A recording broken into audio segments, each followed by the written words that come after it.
you had mentioned that with the land stuff with the real estate, but when you're negotiating or you're in a position to try and negotiate with somebody who's either overvaluing their service, obviously you go into it with what you expect and what your price is, and they have their price maybe. What have you found is it data driven? Is it more like, what is the method that you My favorite method was to say, how did you come up with that price? And most of them couldn't tell you.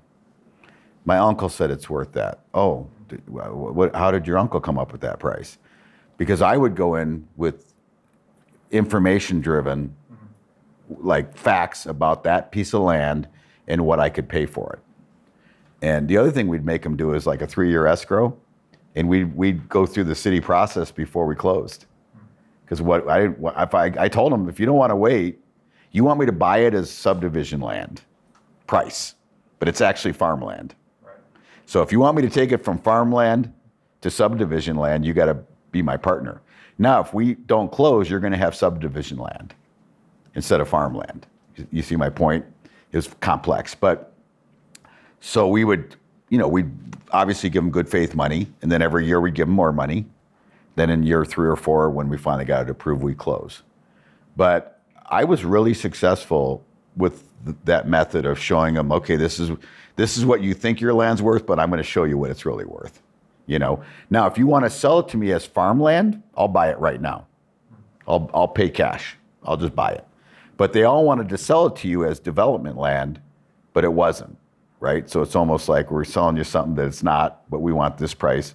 So for me, it was a process of educating them on how it would become worth that and how I was going to help them get there. And our company reputation was really important because we were very successful in that Central Coast area in California, and people knew who we were, and I could take them to other projects we had done and to show them. And so I also did that occasionally. I'd put them in the car and say, let me go show you the one we just got finished. We had projects with lakes and all kinds of, right, gated, and really nice.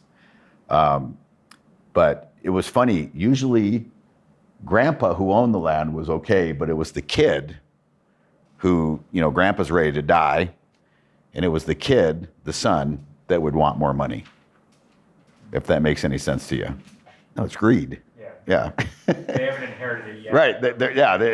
And I think I told you this last time. One time we got over a hump by just naming the project after the guy's family, the last name. Because all he cared about was legacy, And I had read that somewhere, so I said to him, how about if we name it after your family? And we changed it a bit as far as like hills or whatever, but that helped me get the deal across. So it's not always about money. Sometimes it was about terms. They needed so much money right now because they had a problem, right?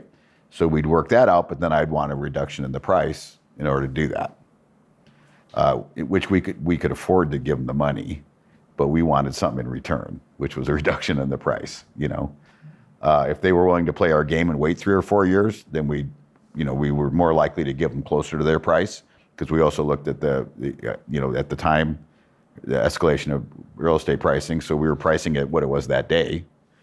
And we typically wouldn't price it what we thought it was going to be because we really didn't know. And especially when it crashed, that we didn't know for sure.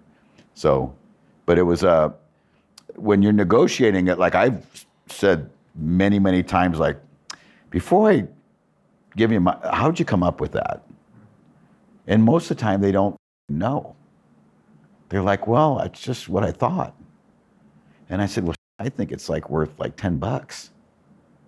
I'd say some really low price. And then we'd start talking about like and I'd say, but I can show you how we value it. And we do this for a living, right? And so they would usually listen.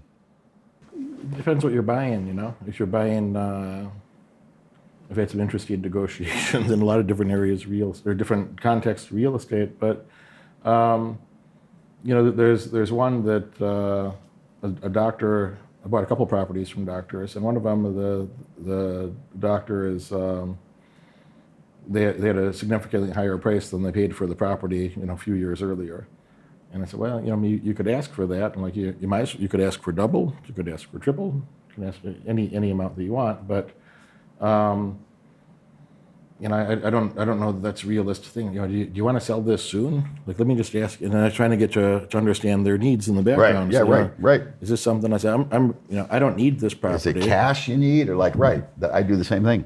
I don't need this property, but I'm willing to buy it right now. But it's got to be a reasonable price. It's got to be a price that makes sense to me. And they said, well, we bought some new appliances and some this and that and blah blah blah, and we think it should be worth more. And I think I offered them $50,000 less than they paid for it.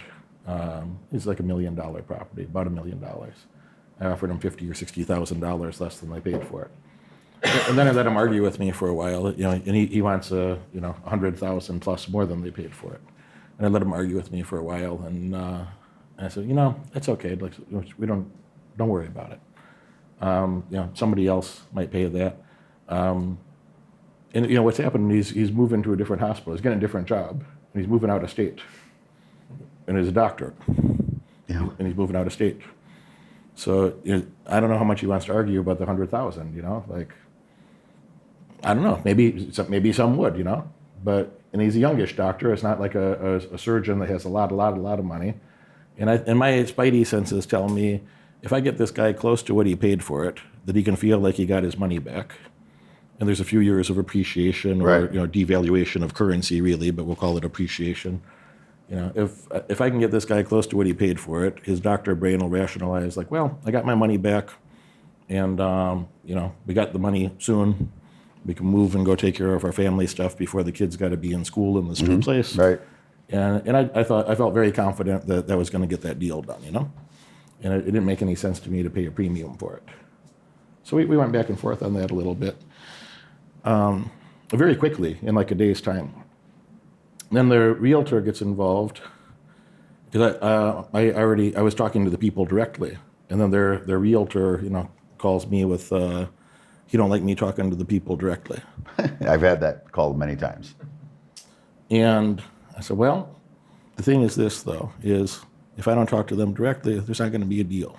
It's like, I don't care what your opinion is about the deal. If I talk to them, you already have a contract with them, right? Yeah, you're going to get your money, right? You're going to get paid. And if I got to go back and forth for you, I'm not going to make 6 more phone calls about this. And I'm going to meet with them one more time tonight. You can be there if you want to. I don't care if you're there or not. But I'm going to speak to them directly. We're going to have a conversation. We're going to make a decision. We're going to do this. We're not going to do this. I'm not making 6 calls back and forth with you as the middleman. So I talked to the people that night. We come to bullet point terms. And I said, I'm going to put down $25,000 for earnest money deposit. Talk to the realtor. I said, call your realtor, and we're here together. We'll have the conversation together and share that information with the realtor. Right. He's going to draw up the contract. I'm going to look at the contract. I'm going to give it to my attorney to review. I'm going to get it back to you, 24 hours, whatever. I'll get you a signed contract if he doesn't put anything silly in there. We do that, and then the guy's calling me again, and he's like, the next morning, maybe 8 in the morning, and I just happen to be awake because it's like stock market time, and my brain wakes up to see the stock market open, and then I go back to sleep.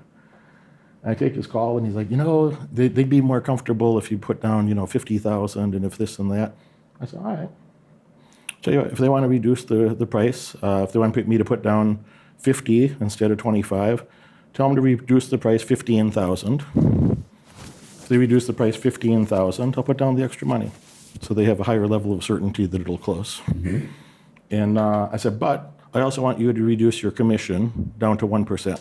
that was the deal breaker right there. I don't think they care at all. Yeah. I don't think they care at all. I think their realtor is meddling in the deal. I'm talking to the realtor. 100%. I think the realtor is meddling in the deal. And since he wants to meddle in the deal and make changes to my financial circumstance, I'll play along. So just tell your client, you have to bring them the offer. If I make an offer, you have to bring them the offer, right? So the new offer is 50. I put down 50,000 instead of 25, but they reduce the price 15,000, and you reduce your commission to 1%. So they get their 15 back. Yeah. So I doubt he ever said that to them. Oh no, he didn't. I was a real estate broker, and that happened to me about 1,000 times. Where I'd be talking to somebody and some guy would all of a sudden show up and say I'm their agent. What are you doing? And I'd say, well, first of all, I've been talking to them, and so I don't give a shit about you, you know? And if you're gonna, it was always driven by commission. Very rarely was it about the client's well-being, which surprised me. And another thing that helped this guy shut the up is, I really paid him zero respect because he's a meddler. He just, he's doing things that he really shouldn't be doing. Trying to make his money. And, but he's going to get his money. He's about to lose some money. Yeah, but see. Oh, I see the point you're saying. Yeah, he feels like he needs to do something. He needs to earn his justify. money with them, Yeah, right? I see what you're saying. Hey, I got him to put more down. That's why you're paying me. Yeah. And so he would tell me, well, it just seems that this is, kind of happened real quick, and it might go away just as quick, and blah, blah, blah. And, we just feel more comfortable if you put more down. I said, I understand. Just reduce your commission to 1%, and reduce, that'll help them get their $15,000 back. Right. So they'll be really better comfortable. off. Yeah, right. They'll be better off. And, 'cause, they'll be saving a lot on commission. They'll save like $50,000 on the commission. And, I'll save 15, and you'll lose 35, but they'll be very comfortable. They'll be very comfortable. And he'd say, well, this, that. I said, you know what, we're done with that conversation. I said, get me the contract. If you get me a contract today, I'm going to send it to my attorney. I'm going to look at it. I'm going to send it to attorney review. We don't need time. I'll get it back to you. I'll get you a deposit this week. So we're not going to talk about this anymore. I said, just to be clear, I don't give a what your opinion is about it. I said, you're a highly paid secretary. In this transaction, right. You're a highly paid secretary, and it's your job to do some paperwork. And if you fill out the paperwork and get it to me, you're going to get your commission. You got a contract, you're going to get your commission. If I don't get the paperwork, I'm going to move on, and you figure out whatever you want to with each other. But I'm not having more conversations about it. And they get me the paperwork, and we closed on the thing, and that's now my MMA gym. Oh, yeah? Yeah. But, that's, some people they're meddlers. And to his point about the guy feels like he needs to do something to make the deal some little increment better so he can somehow justify. They never should have listed it. They didn't know any better at the time. But if we talked a week earlier before this guy got the listing, it would have saved them a lot of money. It probably would have saved me some money too, really. You watch this video all the way through, and that tells me you're dedicated to learning more and earning far above average outcomes in your life. Congratulations for that. But now it's time to take action. If you could have earned those results by yourself, you would have done it already. My head coach has opened up a few spots on his high-demand calendar for an in-person, one-on-one strategy session to help you. On this call, we'll give you the pragmatic advice that you can implement tonight to get laser-focused on the right metrics and leave mediocrity far behind in your past. Click that link right now in the description below and apply for your call immediately. Do it now.